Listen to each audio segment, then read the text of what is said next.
The Slug Incident. On a warm evening in 2010, 19-year-old Sam Ballard was at a backyard party in Sydney, Australia, celebrating with his rugby teammates. Glasses of wine clinked as laughter filled the air. The atmosphere was light, carefree, and playful until someone noticed a garden slug slowly making its way across the patio. In a moment of mischief, one of Sam's friends dared him to swallow it whole. Everyone laughed, thinking it was just harmless fun. Sam, wanting to impress his friends, picked up the slug and swallowed it. Group cheered. That night, Sam went home believing the incident was over. Days later, Sam began feeling unwell. Sharp pain ran through his legs, and within weeks he could barely walk.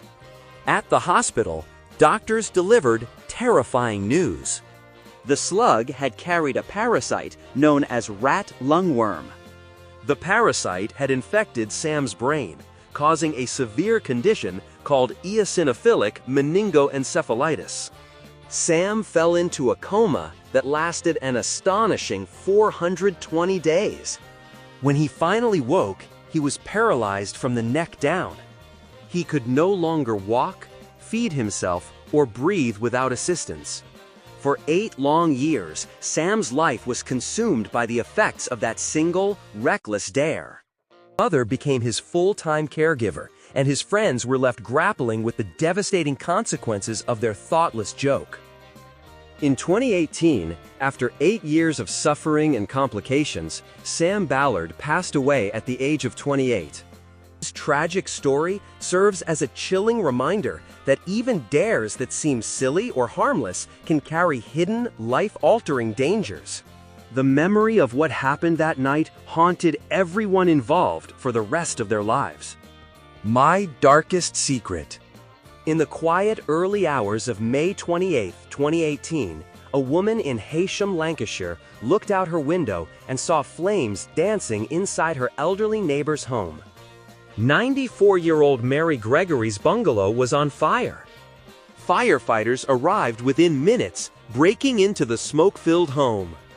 They found Mrs. Gregory collapsed in her conservatory, barely breathing. She was rushed to Royal Lancaster Hospital, but, despite every effort, she passed away 4 days later. At first, the tragedy seemed accidental. Investigators from Lancashire Fire and Rescue concluded that a discarded cigarette was the likely cause. Mrs. Gregory, who struggled with dementia, had been a heavy smoker. The coroner ruled her death as accidental, and the case was quietly closed. But a few weeks after the funeral, the truth began to surface in the most unexpected way. During a game of Truth or Dare, 17-year-old Tiernan Darton confessed something chilling to 2 friends. "I've got a secret," he said. "I think I might have killed someone." His friends laughed it off, believing it was just teenage exaggeration. But Tiernan insisted they keep what he said between them. Nearly a year later, in May 2019, while in a counseling session, Tiernan couldn't keep the guilt inside any longer. He told his counselor that he had a friend who could get him sent to prison for what he knows. Then he admitted he'd felt powerful during Mrs. Gregory's funeral because he knew something nobody else in that room did. The counselor looked him in the eyes and said, "Are you telling me you've killed someone?" Tiernan silently mouthed, "Yes." Police reopened the case immediately. When detectives searched his home, they made a disturbing discovery: a hand-drawn floor plan of Mary Gregory's house, labeled with notes like "good hiding place" and "quick exit." Evidence showed that Tiernan had set the curtains on fire using a lighter, disabled the smoke alarms, unplugged the phone, and even blocked the conservatory doors with a table so she couldn't escape. On his devices, police found horrifying internet searches, including under 18 murder and how long do murderers serve time. In November 2021, Tiernan Darton was convicted of murder. The judge sentenced him to life in prison, with a minimum of 15 years before parole. The horrifying truth was finally out. A teenager had taken the life of the woman who once cared for him, all for reasons no one could fully understand. The boiling water incident. On March 22, 2017, in Florida, 8-year-old Kiari Pope was spending the night at her cousin's house. It was supposed to be a fun sleepover, movies, laughter, and silly games. As the night went on, the kids decided to play Truth or Dare. At first, it was harmless. Then one of them suggested something extreme, a dare for Kiari to drink boiling water through a straw. The other children giggled, not realizing the danger. Kiari, trying to prove she was brave, agreed. She picked up the straw and took a sip. The moment the boiling liquid touched her mouth, she screamed in agony. The water burned her throat, mouth, and lungs instantly. She collapsed, crying in unbearable pain. Adults rushed in, and Kiari was taken to the hospital within minutes. Doctors discovered that the burns were severe. Her throat and airways were badly damaged, making it almost impossible for her to breathe. She was placed in intensive care and underwent multiple surgeries. For months, she fought to recover, but the injuries had done permanent damage. Breathing became a daily struggle. Despite every effort from the medical team, her condition worsened. 4 months later, the burns caused fatal complications. Kiari passed away, leaving her family and community shattered. News of her death spread quickly, shocking parents across the country. People couldn't believe a simple childhood game had turned deadly. Social media lit up with warnings about the dangers of dares, especially among children who didn't understand how serious they could be. Kiari's family spoke out, urging parents to talk to their kids about the risks of peer pressure and dangerous internet challenges. Her story became a heartbreaking lesson shared in schools nationwide. Those who were at the sleepover were left deeply traumatized, never forgetting what had happened that night. Kiari Pope was only 8 years old, a bright, joyful child whose life ended because of a dare that should never have been made. Jump if you dare. On May 24, 2023, just a few days after tossing his graduation cap, 18-year-old Cameron Robbins from Baton Rouge, Louisiana, joined hundreds of his classmates for a senior trip to the Bahamas. They were staying at the luxurious Atlantis Paradise Island Resort in Nassau, ready to celebrate their new chapter. That evening, excitement filled the air as they boarded a pirate-themed party boat called Blackbeard's Revenge for a sunset cruise. As the ship sailed past the quiet, uninhabited Atoll Island around 9:40 p.m., a wild dare echoed through the crowd. Someone challenged Cameron to jump into the ocean's pitch-black waters. His friends immediately tried to stop him. Hands reached out, voices pleaded, but Cameron laughed and pulled free. Before anyone could stop him, he leaped into the sea. Moments later, chaos erupted. In the dim light, phone cameras captured Cameron treading water as friends screamed and threw out a life preserver. "Grab the ring! Cameron, grab it!" they shouted desperately. But instead of swimming toward it, he seemed to drift further away, and within seconds, he vanished into the darkness. Panic spread across the deck. The boat stayed anchored as students searched the waves, calling his name over and over.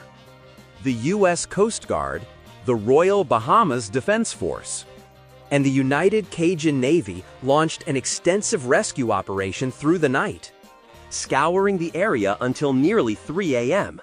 The Royal Bahamas Defense Force Commodore, Raymond King, later described the waters as heavily shark-infested, warning that survival chances dropped drastically without a life vest, especially if alcohol was involved.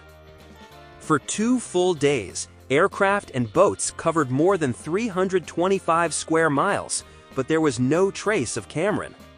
On May 27th, the search was officially suspended. He was declared lost at sea. Back home in Baton Rouge, friends and family gathered at Broadmoor United Methodist Church for a memorial service.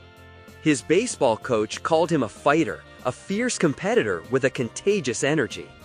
His loved ones remembered him as kind, funny, and full of life, a young man gone far too soon because of one moment of reckless courage. The Bridge Incident. It was a warm summer afternoon in 2024 when a group of teenagers in South Carolina turned a simple online chat into a deadly dare. The group, mostly high school friends, were messaging back and forth, tossing around challenges for fun. The conversation soon spiraled into something darker. Someone dared two teens, ages 15 and 16, to jump from a bridge into Lake Hartwell. The messages started piling up, each one daring them to do it. The pressure was on. Eventually, the two friends gave in. They drove out to the bridge that stretched across the calm lake, laughing nervously as they climbed over the rail. Below them, the water looked peaceful but far away, a deceptively long drop. Without another word, they jumped. Witnesses on the shore watched in horror. The splash came, but there were no heads breaking the surface. Seconds ticked by, then minutes. Panic spread. Someone grabbed a phone and called 911. Rescue teams rushed to the scene. Divers searched the dark waters for hours, scanning every inch of the lake. When they finally found the teens' bodies, it was too late. Neither had survived the jump. The town was heartbroken. Over the next few days, candlelight vigils filled the evenings. Families and classmates gathered by the bridge, leaving flowers, photos, and handwritten messages. Parents stood shoulder to shoulder, tears streaming down their faces as they warned other kids about the deadly influence of online peer pressure. Investigators later examined the group chat that had started it all. The friends who had cheered on the dare were devastated, haunted by guilt and disbelief. Counselors were brought into schools to help students process the tragedy. The story spread quickly, becoming a sobering reminder of how a few reckless messages could destroy lives.